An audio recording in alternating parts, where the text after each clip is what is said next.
నీ దొంగ బుద్ధి నాకు ముందే తెలుసురా. ట్రీట్మెంట్ పేరు చెప్పి అమ్మాయితో ఏదేదో చేయాలనుకుంటున్నావు.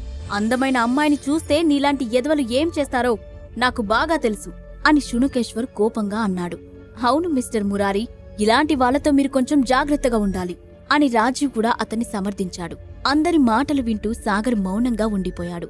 చాలాసేపటి తర్వాత, మీ ఇద్దరు నన్ను ఇంతలా విమర్శిస్తున్నారు కాబట్టి మీకు దమ్ముంటే మీరే మురారి గారి భార్యను ట్రీట్ చేయండి అని సవాలు విసిరాడు సాగర్.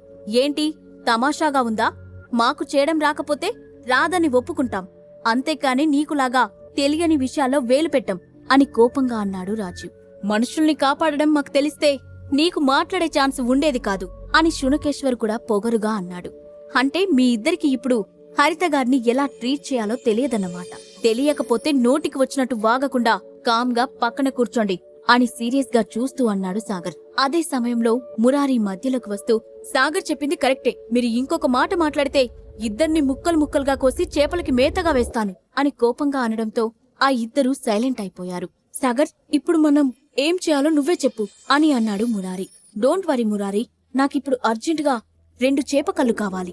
ఉదయం నుంచి అందరూ ఫిషింగ్ చేస్తున్నారు కాబట్టి కావలసినన్ని చేపకళ్ళు దొరికే అవకాశం ఉంది అని చెప్పి ముందుగా హరితగారిని ఒక చదునైన ప్రదేశం పైన పడుకోబెట్టండి అని అన్నాడు. మురారి వెంటనే తన చేతుల్లో ఉన్న హరితను నేల చదునుగా ఉన్న ప్రాంతంలో పడుకోబెట్టాడు. అప్పుడు సాగర్ ఆమె దగ్గరకు వెళ్లి మెల్లగా ఆమె కడుపు పైన ఒత్తాడు. ఆ తర్వాత ఆమె బాడీలోని కొన్ని ప్రెషర్ పాయింట్స్ పై కూడా ప్రెస్ చేశాడు. మురారి వెంటనే సాగర్ చెప్పిన చేపకళ్ళను తీసుకురావడానికి వెళ్లాడు. అప్పుడు అఖిల వెంటనే సాగర్ దగ్గరకొచ్చి, నువ్వు అనవసరంగా రిస్క్ చేస్తున్నావు సాగర్, ఈమెను ఇక్కడే వదిలిపెట్టి ఈ పని నీ వల్ల కాదని, తప్పైపోయింది క్షమించమని మురారిగారిని అడుగు అని కొంచెం టెన్షన్ పడుతూ అంది. నువ్వు భయపడకకిలా, ఏం చేయాలో నాకు తెలుసని చెప్పాను కదా నవ్వుతూ అన్నాడు సాగర్. అసలు నీకేం తెలుసు? మనుషుల పరిస్థితిని చూసి ట్రీట్ చేయడానికి నువ్వేమైనా డాక్టర్వా? ఆ మురారి చాలా పెద్ద ఫ్యామిలీ నుంచి వచ్చాడు.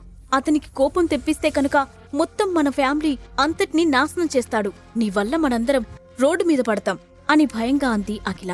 కాని సాగర్ మాత్రం ఆమె మాటలు పట్టించుకోనట్లే ఉన్నాడు. తర్వాత హరిత ఛాతిపైన ఎడం చేయి పెట్టి ప్రెస్ చేస్తూ ఆమె గుండెని ప్రొటెక్ట్ చేయాలని చూశాడు సాగర్. ఇంతలో ఒక చిన్న బౌల్లో చేపకళ్ళు తీసుకుని అక్కడికి వచ్చాడు మురారి. అది గమనించిన అఖిల, మురారి గారు, మీరు సాగర్ మాటలు నమ్మకండి. అతను ఇంతవరకు ట్రీట్మెంట్ చేసి ఎవరినీ కాపాడలేదు. మనం వెంటనే హాస్పిటల్కి ఫోన్ చేస్తే మంచిది అని కంగారుగా అంది. అవును మురారి గారు, నేను కొన్నాళ్లు హాస్పిటల్లో వర్క్ చేశాను. ఈ విధంగా పేషెంట్ ని ట్రీట్ చేయడం నేను ఎక్కడా చూడలేదు అని లక్ష్మణ్ కూడా అన్నాడు. ఒకసారి ఆలోచించండి మురారి గారు, అసలు ఈ చేపకళ్ళ వల్ల ప్రయోజనమేంటి? వీటితో రోగాల్ని నయం చేయడం నేను ఇప్పటి వరకు ఎక్కడా చూడలేదు. ఇతను పెద్ద ఫ్రాడ్ లాగా ఉన్నాడు అని అన్నాడు శునకేశ్వర్. మీ అందరూ కొంచెం నోరు మూసుకుంటారా? ఇక్కడ ప్రమాదం జరిగింది నా భార్యకే కాబట్టి బాధపడాల్సింది నేను. ఈ ఏరియాకి అంబులెన్స్ రావడం ఎంత కష్టమో అందరికీ తెలుసు. అందుకే అతని ప్రయత్నం అతని చేయనివ్వండి. నా భార్యకు ఏం జరిగినా కాని మీ బాధ్యత లేదు. మీరు భయపడకండి, మిమ్మల్ని నేనేమానను అని అన్నాడు మురారి. ఆ మాటలు వినగానే అందరూ ఊపిరి పీల్చుకున్నారు. అది విని అఖిల కూడా కొద్దిగా ఆశ్చర్యపోయింది. శ్రావ్య, మురారి ఇలా అందరూ తన భర్తను నమ్మినా కాని అఖిల నమ్మలేకపోతుంది. ఆ పరిస్థితి వచ్చినందుకు ఆమె బాధపడుతూ, పెళ్ళై 3 సంవత్సరాలు అయినా సాగర్పై నమ్మకం కలగలేదంటే బహుశా నేను అతన్ని సరిగ్గా అర్థం చేసుకోలేదేమో అని మనసులో అనుకుంది. ఆ తర్వాత మురారి అందరి మాటలు ఇగ్నోర్ చేస్తూ, ఇప్పుడు చెప్పు సాగర్, ఈ చేపకళ్ళతో మనమేం చేయాలి? వీటిని డైరెక్ట్ గా నా భార్యకి తినిపించాలా అని కొంచెం క్యూరియస్ గా అడిగాడు. వీటిని డైరెక్ట్ గా తినిపించడం కుదరదు.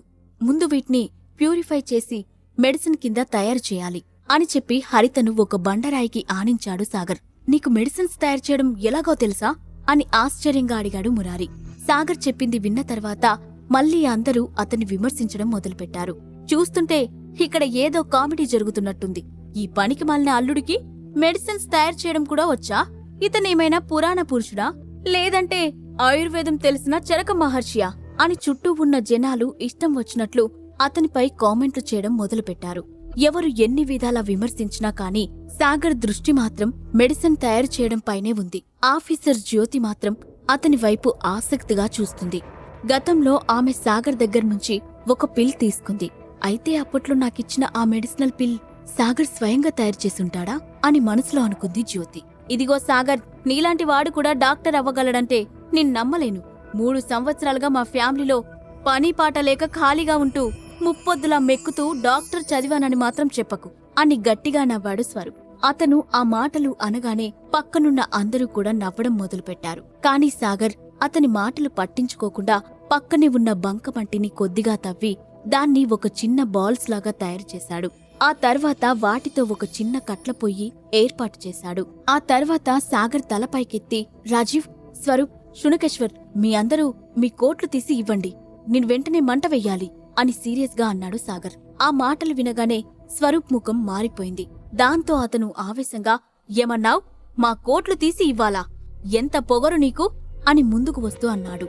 మరి చేపకళ్ళ సహాయంతో సాగర్ హరితను కాపాడగలడో లేదో నెక్స్ట్ ఎపిసోడ్లో తెలుసుకుందాం. అంతవరకు stay tune to king story only on pocket FM.